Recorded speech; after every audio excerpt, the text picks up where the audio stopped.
that sugar sweet. You got what I need. Sipping on the potion, all that good emotion, just my kind of heat. Keep it on repeat. Tested by the motion, loving this devotion.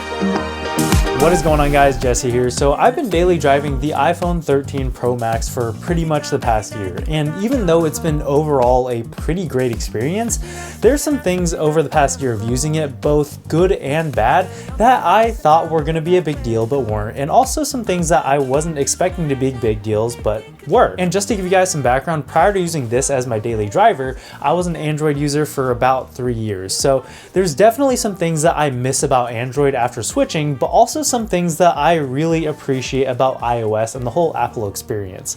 So that's kind of why I like to do these longer term reviews, because there's a lot of stuff that you don't realize after only using a phone for like a week or two. And with the new iPhone right around the corner, I think a lot of us are going to be looking for deals on the previous generation and seeing if it's even something that you would want to consider. So yeah, let's take a look at the iPhone 13 Pro Max and my experience of using it for the past year. But before we get into that, I want to thank today's video sponsor, Aura. Did you guys know that identity theft is the fastest growing crime in America? In fact, there's a new victim every 14 seconds, and that's why I'm excited to partner with today's sponsor, Aura. Aura is identity theft protection, fraud monitoring, a VPN, password management, and an antivirus software all combined into one easy to use app. You might have one of these services already, but if you don't have all the tools, then it's like locking the front door while leaving the back door completely unlocked. Those who have had their identity stolen are often shocked when it happens, and imagine trying to log into your email one day only to find out that the password was changed hours ago. And then you start to get notifications of activity from your bank, credit cards, and crypto accounts.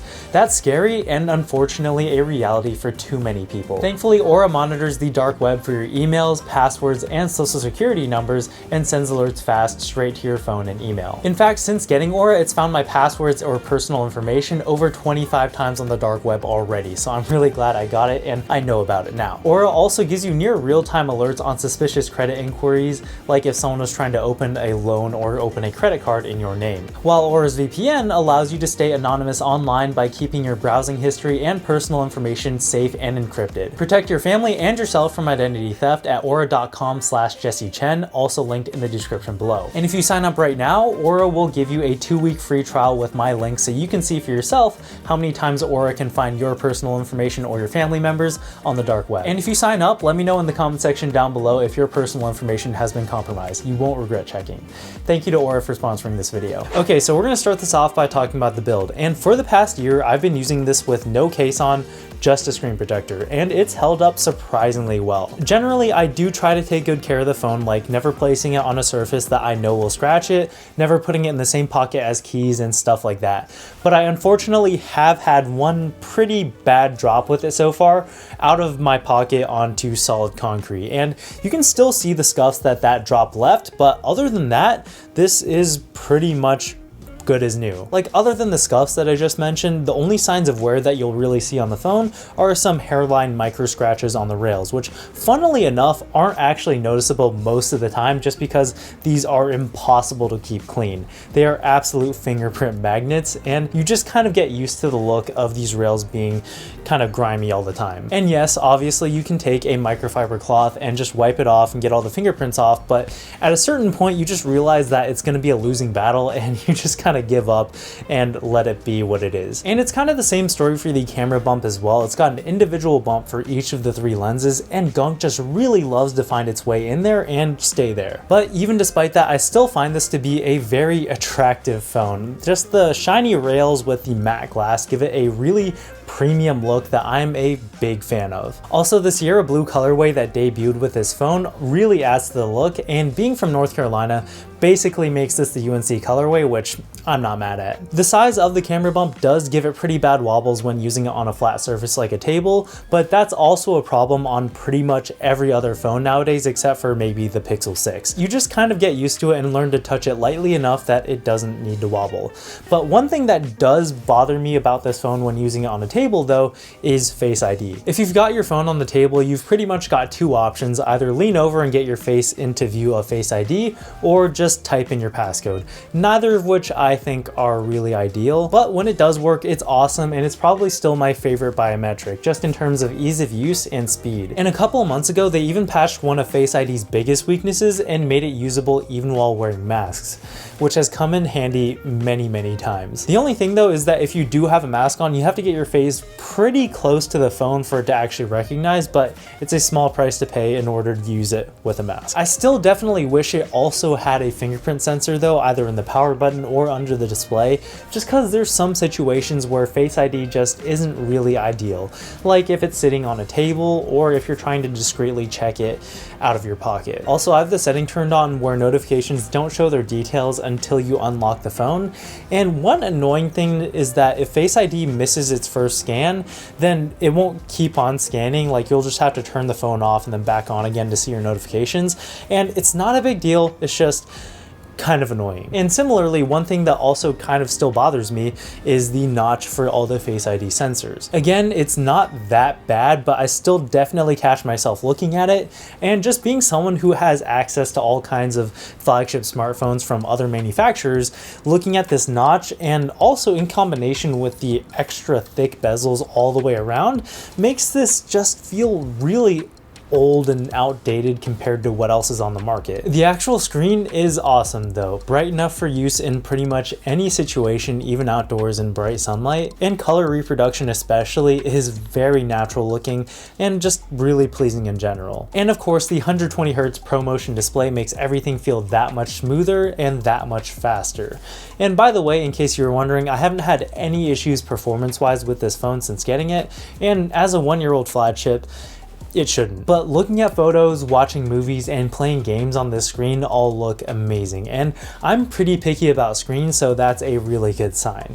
Now, the only issues that I have with this screen are the bezels and the notch, and I think unless you're switching between phones all the time like I am, you're not really gonna notice it. I'm also a pretty big fan of the size of the screen as well, just for the extra screen real estate that it gives you, but with iOS, one-handability on such a large screen is kind of rough. Like with Android, you get a back button as well as some gestures, which make it so you don't have to reach into that corner as much, and makes the phone a lot easier to use with one hand, especially if you don't have very large hands. There's also a bunch of other little features that iOS doesn't have but Android did have that I miss, and I'm just gonna start listing out a couple just to get them out of the way. And by the way, these are pretty small complaints, but they are complaints I have nonetheless. So first off, no battery percentage indicator, which, I mean, no explanation needed, that would just be really nice to have.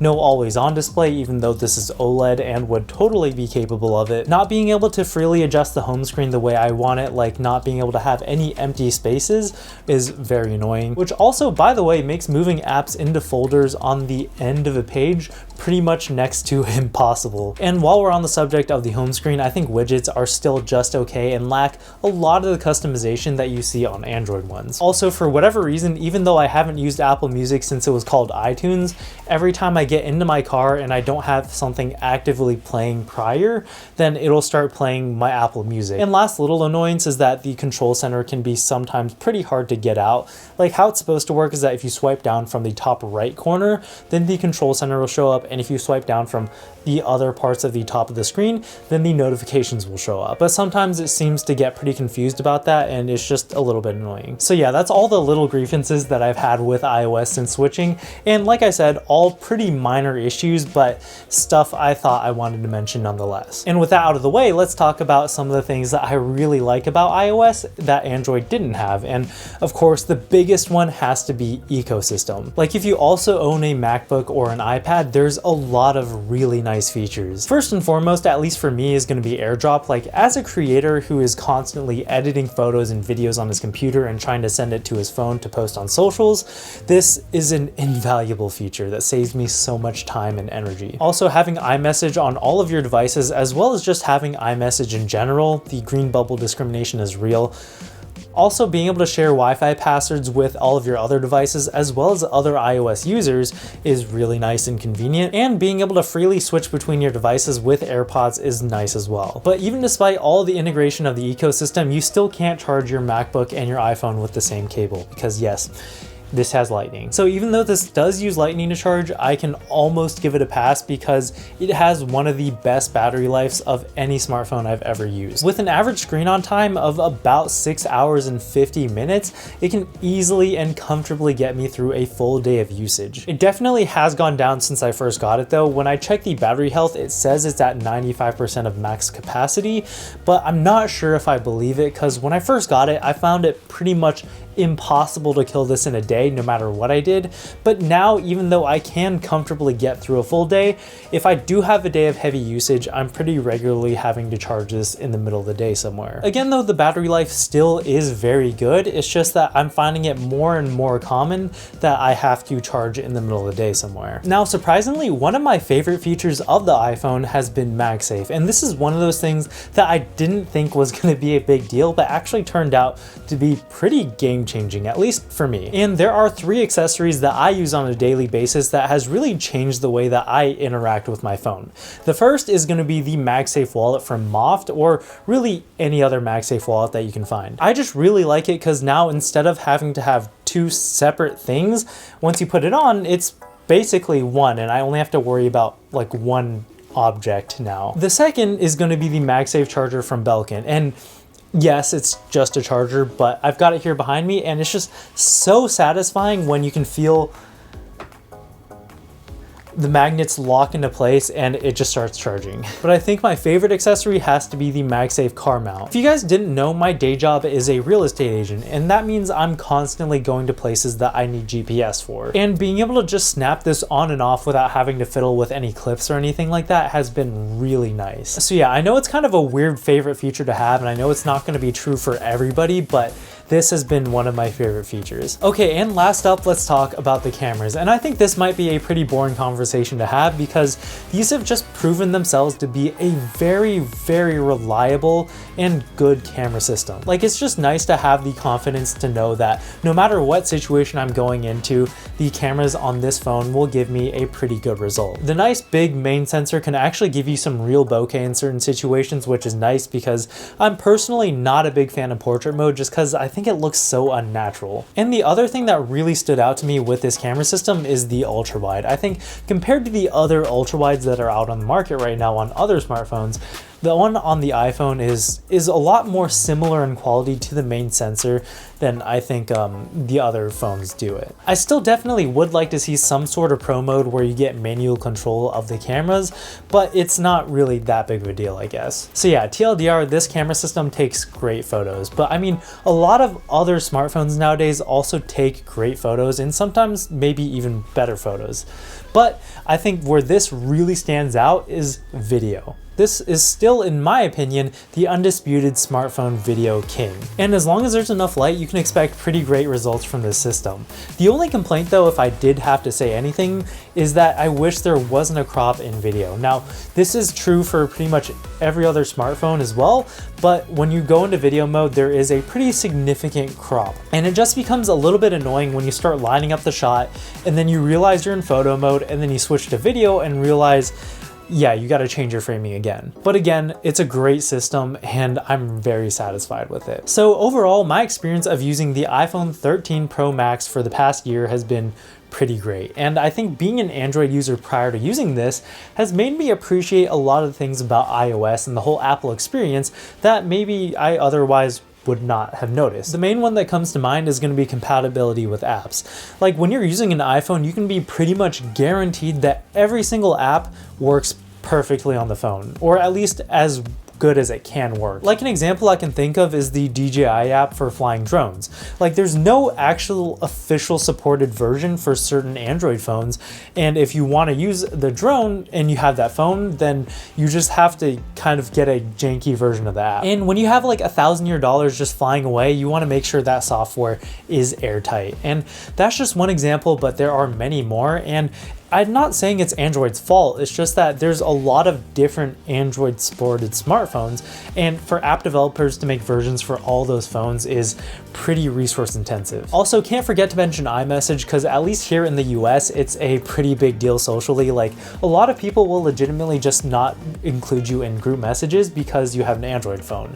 And it's unfortunate, but it's just the way it is. Now, at the same time though, there's a lot of things that I really miss about Android, like the level of customization that you get and the plethora of options that you get in terms of hardware. Like, no offense, even though the iPhone it's fine, it's also just really boring. Like, the design is already 2 years old and the screen hasn't changed since the iPhone 10. Now, meanwhile, on the Android side, you've got really cool stuff like this, the Fold 4, which, by the way, video coming soon, make sure you're subscribed. Because honestly, in my ideal world, I'd be able to use something like the Fold 4, but with iMessage and AirDrop. But ultimately, I still think the iPhone 13 Pro Max is a really good choice, but nothing's perfect. And as long as you know some of the shortcomings of it, then it's still a good pickup. Anyways, those are my thoughts. Let me know what you think in the comment section down below. Like if you liked it, sub if you loved it, and I'll catch you guys in the next one. Peace.